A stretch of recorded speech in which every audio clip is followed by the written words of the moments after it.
in talking about the music, just to let you all know as well, I used to be the one doing all the music. And several years ago, I had to step away from doing the music because I had to have actually hand surgery. So playing guitar and being able to do that was too much. And when I did that, when I had to have hand surgery, I stepped away. Catherine, Mike, others stood up and said, "We'll take over." Catherine's asked me if I would perform the music service once a month to give her time, to help her with rest, with trips, with mom, all the things that she's put aside because of her dedication to her service. So hopefully you'll enjoy it. More, I will be here doing music as well as speaking. So thank you, Catherine. And I'm glad to serve in a way that I can. My hand is doing great. And again, I'm glad to be of service. This is a wonderful church. And being here in this place, especially after the dedication that Reverend Bill gave us, that helped us celebrate from the ashes, I couldn't be more proud and grateful to be here. Now, it's funny, I'm talking about gratitude, but my message is about times when we're not feeling loved. We're not feeling happy. Maybe it's because of an experience that you've had, something you did, something your mind just is not going to let you get past. I certainly know for me, I've made mistakes, and there have been times when it's just been, I'm such a horrible person. How could I have done that? Or a worry. Look out the world. Are there things you're worried about? There are for me. But at the same point in time, if I allow it, my mind will just be stuck in repetitive thinking. Just my mind can be relentless. I've never been in your head and in your mind, but I can sure tell you that I can see something and just be stuck. Have you ever felt stuck? Yep. Ever felt stuck where you just can't get past that? It's something you did or an experience you had.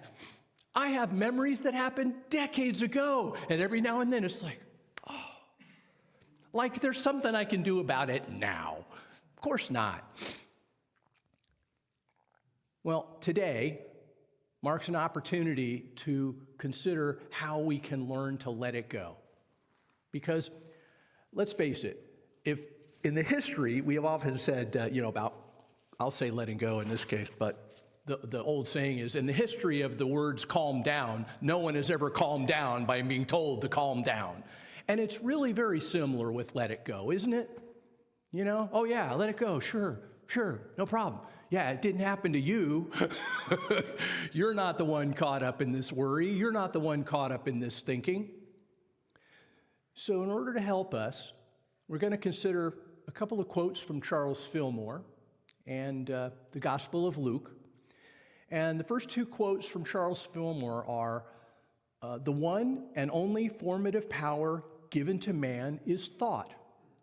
By his thinking, he not only makes character, but body and affairs. For as he thinketh within himself, so is he. And that to me goes hand in hand with something else Charles Fillmore said. The highest and best work of imagination is the marvelous transformation that it works in character. Imagine that you are one with the principle of good, and you will become truly good. The gospel that we're going to consider today is Luke 15. And in this gospel, Jesus tells three parables. Now, the first two parables are very similar. The third parable has a little more to it. And the setup for Luke 15 begins like this.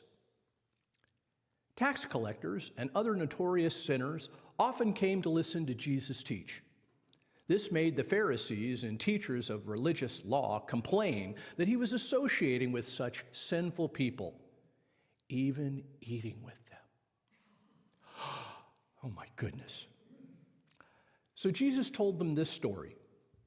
If a man has 100 sheep and one of them gets lost, what will he do? Won't he leave the 99 others in the wilderness and go to search for the one that is lost until he finds it? And when he has found it, he will joyfully carry it home on his shoulders. When he arrives, he will call together his friends and neighbors, saying, "Rejoice with me, because I have found my lost sheep." In the same way, there is more joy in heaven over one lost sinner who repents and returns to God than over 99 others who are righteous and haven't strayed away. Now, I'm going to pause for just a minute and make sure I clarify something. When you hear the word sinner and you hear the word repent, sometimes that can just feel icky, right? I mean, it's not like, oh, sinner. Yeah, we don't really talk about it that way. It's important to make sure that we understand that sin really just means it's an archery term, means to miss the mark. It means to engage in behavior that's not helping, right? That's really what it means. And any of us can point at that. And to repent means to turn away from. We've used the word metanoia. I was so glad to use that word in one of my recent talks, and Bill used it last week. And, metanoia means to turn around inside ourselves, literally, to change our way of thinking. So when you hear that word, sinner, and you hear that word repent, it just means to recognize that you're doing something that isn't helping, and you choose differently moving forward to something that does help. So with that aside, we're moving on. Jesus continued. Or suppose a woman has 10 silver coins and loses one.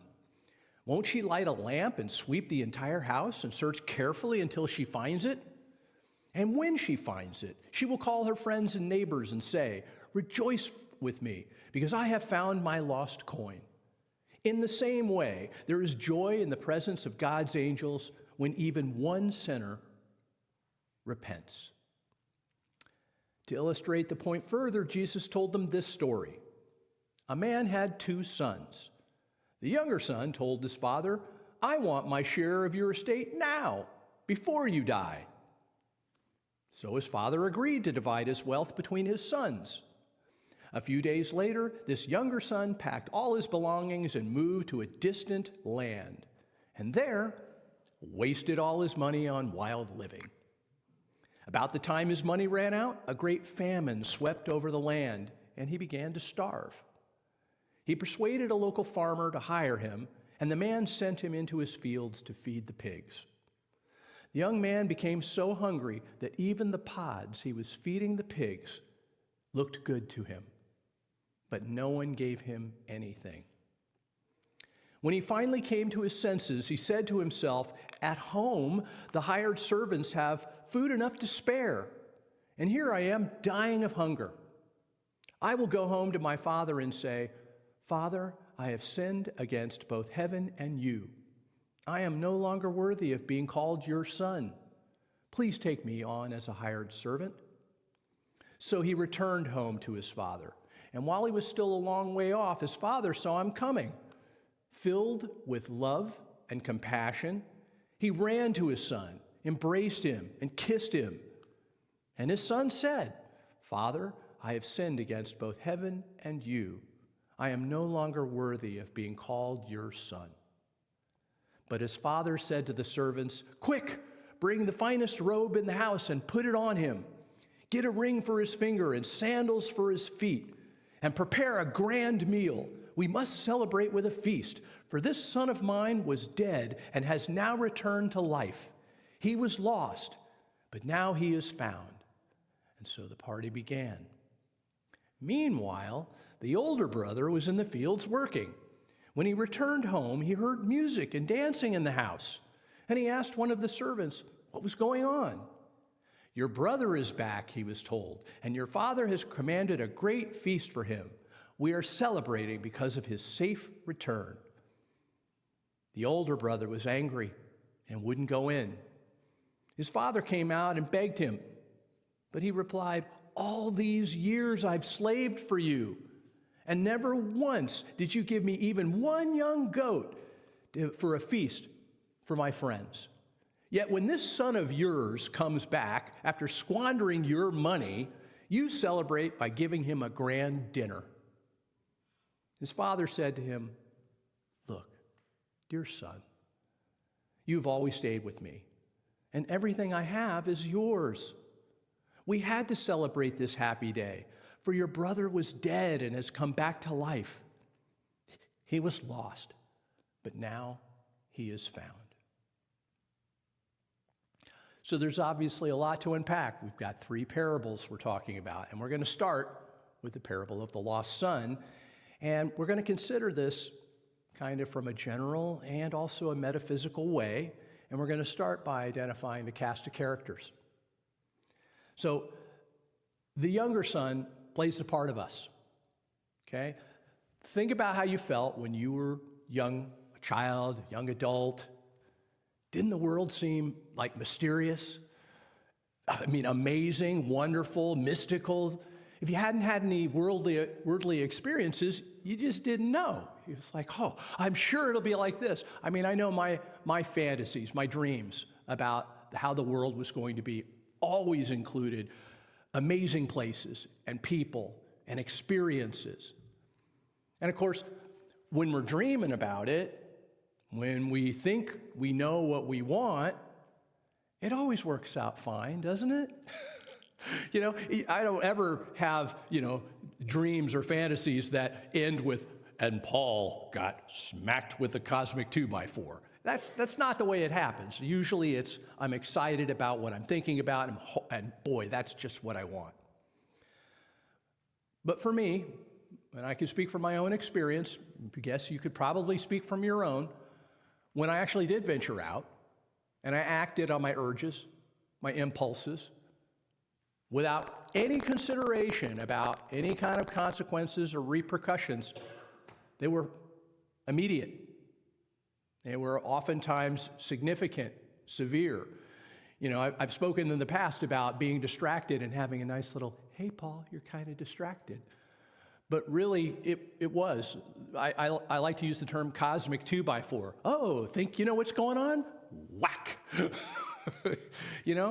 And it took more than a few of those whacks for me to start kind of wising up. And in fact, you never really fully are realized. Life goes on. As old as I've gotten, I still have experiences where I can say, "Oh yeah, could have done better there." And that's just really the way things work.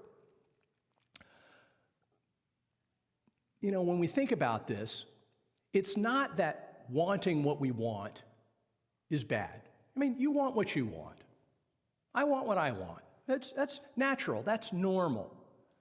The trouble comes from when we want what we want and we're not thinking it through, so we're acting rashly or without, again, any real consideration.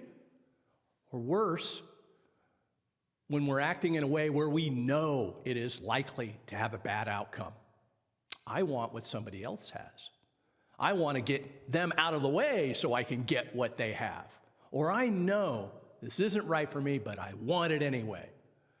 It is really about our intention that can often be and lead to the severity of what ends up happening. And when we're acting in this way, we're acting from a position of lack.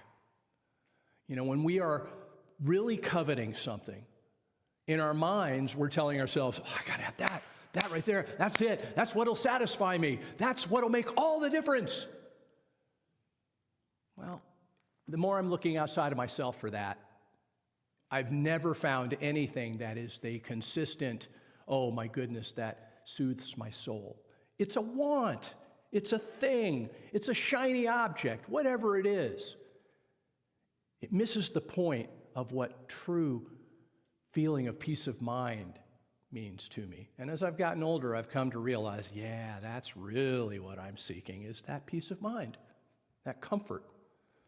Charles Fillmore said about this, "The inexhaustible resource of spirit is equal to every demand. There is no reality in lack. Abundance is here and now manifest. So we need to keep in mind that when we're really thinking, oh, I want that, I want that, I want that, are you sure? Is that really what you're seeking? So let's move on to the part of the Father in the story. The Father, of course, plays the part of God. Now, for me, when I use the word God, when I think of God, for me, I'm thinking of the foundational awareness, that is, the potential of the universe, that this awareness has manifested in all living things, including you, including me, as consciousness. Now, we're all conscious to a greater or lesser extent. You know, you're conscious of the people you're sitting with. You're conscious of this room. You know, as we go through life, we may be conscious of more about what is happening around us, the people around us, what they're going through. Hopefully, what we're doing is we're growing in our consciousness to where we are being more thoughtful and more kind. We're moving towards a place where we are more fully present. You know, where we're really noticing that opportunity to do that next right and kind and good thing. In Unity, we call that the Christ consciousness. And the important thing to know, if you didn't know this about yourself or hasn't heard anyone say this about you, this consciousness is within you. It's within me. It is expressing as God through you. You're unique. There is not another you out there. There's just the you that is you. And so your expression of this consciousness is unique. And yet it also can and will always have, as you realize it fully, the similar qualities. The Christ consciousness cannot commit an unloving act. The Christ consciousness is always ready to do that next right thing, always awake. It's always calling us to know this within ourselves. You know, when we're distracted, there's always that little voice. Peace be still, the still small voice within. It's ever beckoning us to say, I am that I am. From the Greek, there is a term, gnoti sieton, know thyself. That's really what our Christ consciousness is always beckoning us to do, leading us to do, to know ourselves, to know the truth of our being. So if this is true, if I'm this consciousness, if you're this consciousness, then why do I still get stuck in repetitive thinking? You know, why can't I get past some of the memories that I have? Why can I still get stuck in the worries about what's happening in the world? Well, that leads us to the role of the older brother in the story. The older brother plays the role of our ego. And if Christ consciousness is our true self, the truth of our being, then the ego is the false self. That is not the truth of our being. Now, an ego can help us in certain ways when it's working to our best interest. We focus on work we need to do. We play music. We express ourselves in a way that only we can do because we're unique. I'm going to express in a different way than you're going to express. And the ego can play a role in that. But when we identify ourselves as that, separate from everything, it's just me against the world instead of me, one with all things, and that's where trouble really comes from. And in the story, as Jesus said, even when the younger brother finally comes to his senses, recognizes what he did, apologizes, makes amends, the older brother still can't let it go. Our ego often can't let it go. Why is it that I have memories from my childhood that I can still sometimes go, oh. Ever done that? Any for you? I bet, right? It's truthful, isn't it? And it's because we haven't forgiven ourselves for that. We've expected too much from ourselves. Even when we've learned the lesson, the ego is crafty. The ego is manipulative.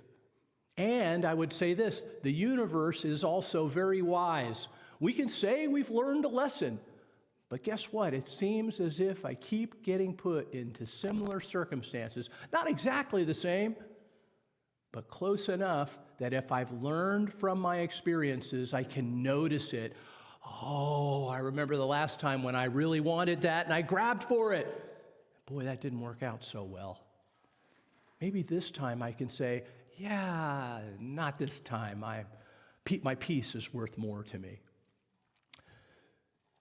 So understanding this mechanism of our ego, how it works, recognizing when we're suffering, that's how we can then start to use what Charles Fillmore said to us. We can use our minds, our thinking. We can use our imagination to actually focus on what's good.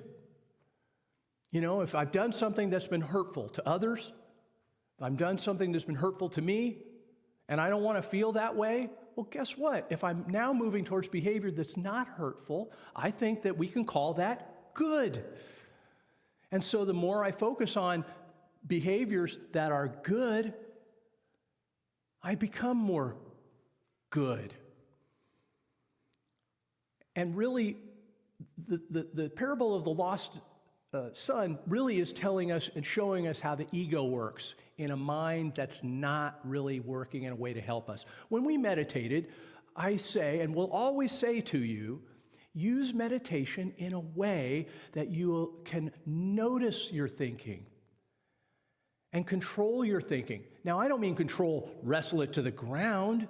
In fact, that never works. That's the no one's ever calmed down when being told calm down. Instead, when we notice thinking that's not helping, a memory, a worry, that's when we subtly return to the present moment. I've thought that already many times. I've learned a lot from that. Maybe not everything, but certainly enough to know that I'm not going to do that again. My breathing brings me back to the present moment. My breathing allows me to say, I'm not going to give energy to that memory anymore. I'm not going to give energy to that worry. I notice it.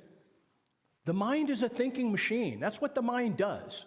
So I can't say to you, I'll never think those thoughts again, or that you won't ever think those thoughts again. But I promise you, you can practice in a way that you can notice and gently control your mind and control your thinking. Return to that present moment. Meditation is the way of the really two steps that I use. Meditation to help me practice letting go. And the other is actually, I think, maybe as important, or depending on your perspective, more, because how often throughout your day are you going to sit and meditate? Maybe this much of your day compared to this much of your day? So most of the time, we're not sitting meditating. Most of the time, we're doing stuff, right? And for me, I can be in the middle of doing something and that repetitive thinking comes up, or that upset comes up, that memory comes up. When my mind is working the way that it needs to work, it's like the first two parables. I did something. It was maybe upsetting, but I've learned from it. I've made amends where I could make amends. And now all of a sudden, instead of upset and dwelling on it, I'm like, oh, hey, wait a minute, that feels lighter.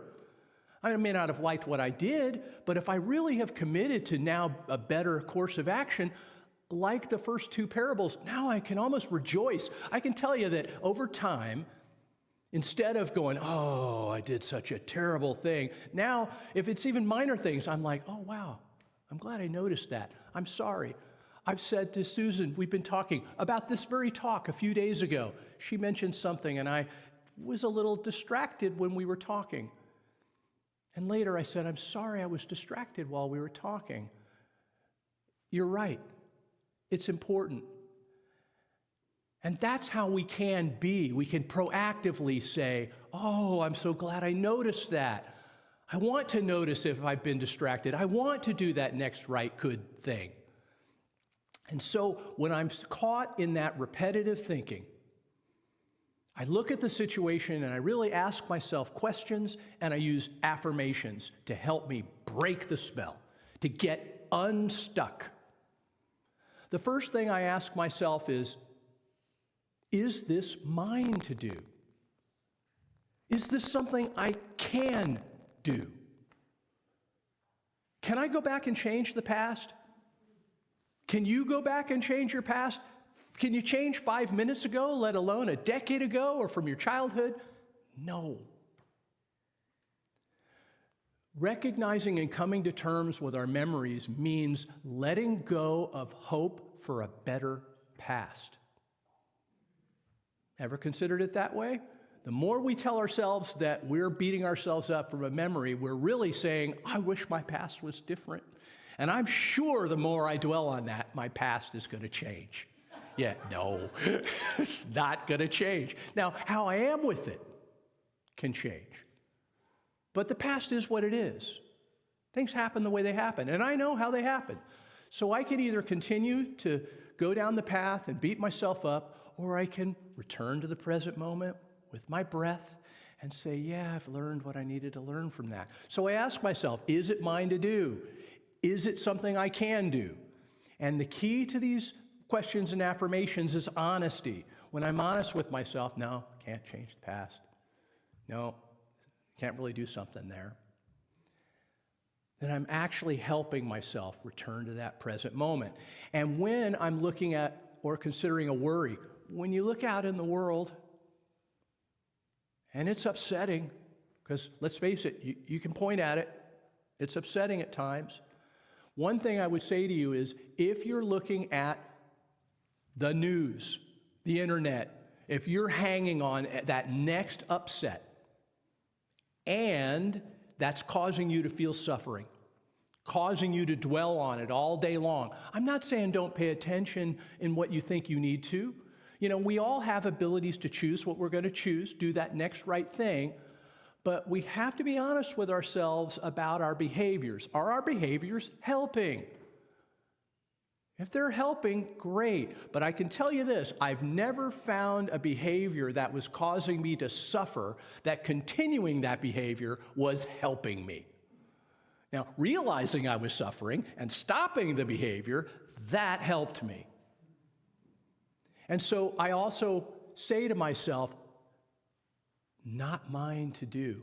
You know, when I'm looking out at the world and I see those people doing what they're doing, and my solution is, if they just change, yeah, wouldn't that be nice? If they just stop doing what they're doing, if they just ask me what they should be doing, gosh, everything would just be great. Yeah, they're not going to do that. You know, that's not what's going to happen. People are going to do what they do, just like we do what we do.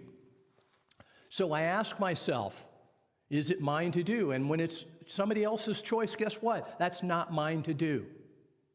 And I say to myself, I find myself throughout the day, not mine to do. Not mine to do.